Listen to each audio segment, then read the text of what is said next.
Good day, Mom. I'm Fritchie Kalugugan and I'm your student in OA 400, Section B.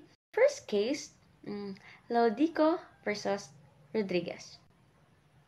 Facts of this case, on February 5, 1919, Vicente Arias, on behalf of himself and his co-owners, sent a letter to Mamerto Laudico offering him the option to lease a building. A tentative contract was included in the letter outlining the lease terms. Later, Laudico presented his co-plaintiff, Fred M. Harden, as the potential lessee. Negotiations ensued with additional conditions and counter propositions being exchanged via correspondence and verbal interviews with Arias. Ultimately, Laudico accepted all of the proposed conditions in a letter sent to Arias on March 6, 1919, which was received by Arias at 2:53 p.m.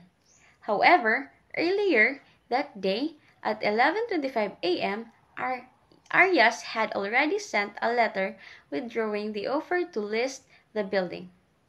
Next is the issue: whether a contract was perfected between Laudico and Arias when Arias sent his letter of withdrawal before receiving Laudico's letter of acceptance.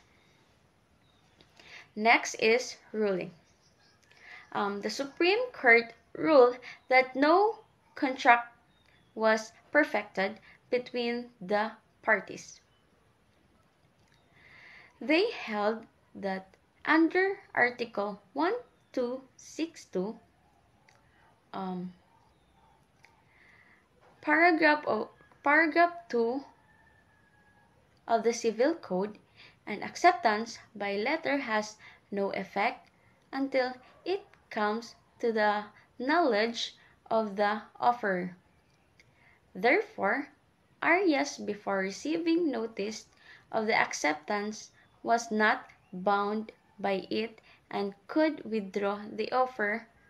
When Arias received Laudico's letter of acceptance, the offer was no longer in existence, having been withdrawn. The court found that there was no meeting of the minds which is essential for contract formation.